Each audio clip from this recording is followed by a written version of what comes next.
begini. Diomongno kejelekan-kejelekannya, diomongno lucunya dia sebagai orang-orang yang dikatakan bodoh, gemoy macam-macam, gemoy joget-joget tok, isoke joget-joget tok. Dirasani tok. Lo ngerasani ini lo podo. Saya dan Pak Takmir itu sama pendukungnya si C umpamane.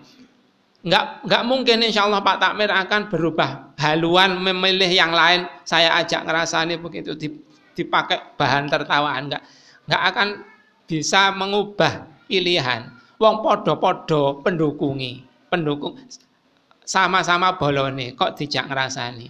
Lain lagi dengan orang yang beda urusan, beda pilihan, terus kita meyakini bahwa pilihan saya ini hak benar, yang itu batil umpama, terus dinasehati, nggak pakai menghibah, dinasehati, lain urusan. Ngomongno sedikit tapi yang bermutu. Nah ini ketawa ketiwi, sekedar menertawakan kelucuannya orang-orang yang bersikap kurang tepat itu.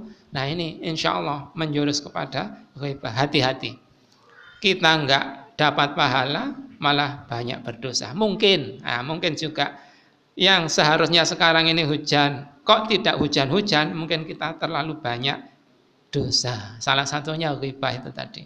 Coba kita bertanya pada rumput yang bergoyang. Mungkin Allah telah bosan melihat tingkah kita yang selalu banyak salah dan dosa. Nah, nanti ada ayatnya sendiri.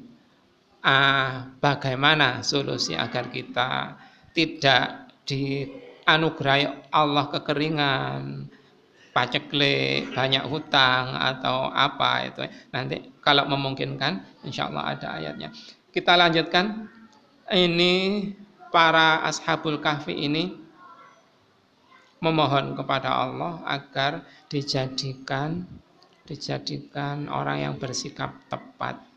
Kita dalam berinteraksi dengan tetangga kita yang beda capres itu harus hati-hati. Kalau mau menasehati ya harus dengan cara yang halus.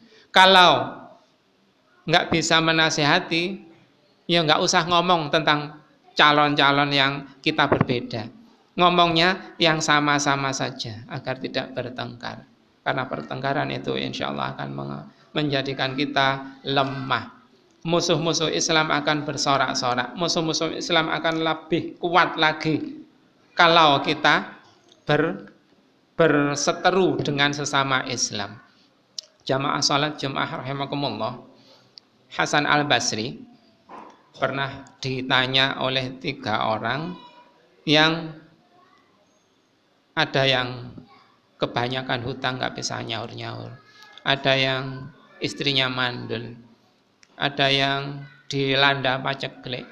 Semuanya 3 orang ini diberi resep oleh Hasan Al-Basri, seorang ulama besar generasi tabi'in yang hidup di kota Basrah di Irak sana.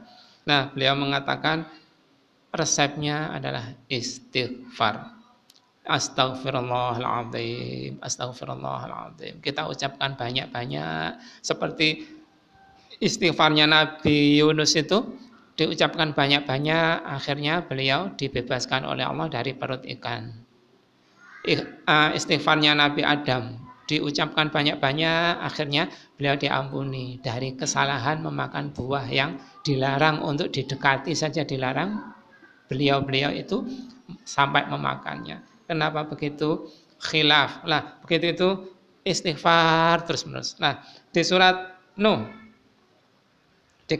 disampaikan Nabi Nuh berkata, "Faqultus taghfiru rabbakum innahu kana ghaffara." Mohonlah ampun kepada Rabbmu, sesungguhnya Allah itu Maha Pengampun.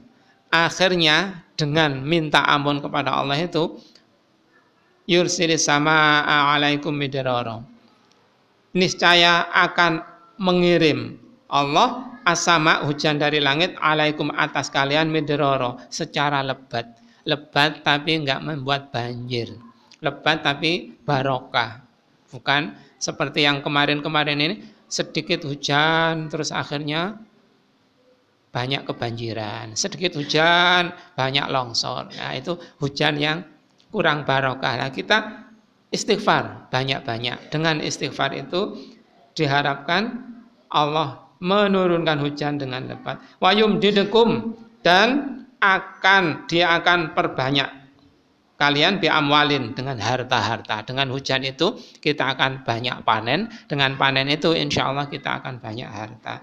Dengan begitu kehidupan kita akan dicukupkan oleh Allah Subhanahu wa taala. Bi amwalin wa banin, dan anak-anak.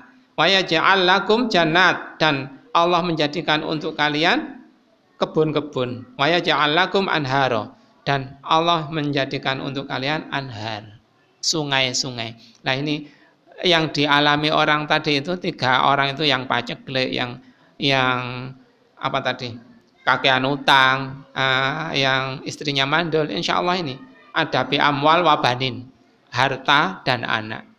Ini obatnya, ini istighfar, istighfar, istighfar. Syukur-syukur kalau istighfarnya dengan Rabbighfirli wali walidayya warhamhuma kama rabbayani shaghira. Kalau kita menggunakan istighfar itu, insya Allah kalau orang tua kita sudah di alam kubur, andai mereka diazab, disiksa oleh Allah di kubur, kok kita membaca itu, insya Allah mereka diringankan siksanya oleh Allah. Ya, itu kiriman pahala ya, kiriman doa itu ya anak soleh ini yang membaca istighfar ini, bukan tetangga kita yang ngirim-ngirim itu. Tetangga kita itu mau ngirim kalau kita beri uang, kalau kita beri berkat. Nah, anak yang soleh ini yang diharapkan mendoakan orang tuanya sesering mungkin, bukan hanya 40 hari tok, bukan hanya 1000 hari tok, tetapi sesering mungkin, tiap hari terus-terusan dengan istighfar itu. Rabbighfirli wali walidayya warhamhuma kama rabbayani shaghira. Itu salah satu solusi dari Allah kalau kita memohon kepada Allah, ya Allah, wahayyi lana min amrina rasyada, itu ya Allah berikan kepada kami, sediakan kepada kami agar sikap kami rusdan, benar. Nah, itu salah satu sikap yang perlu kita tempuh adalah banyak-banyak istighfar.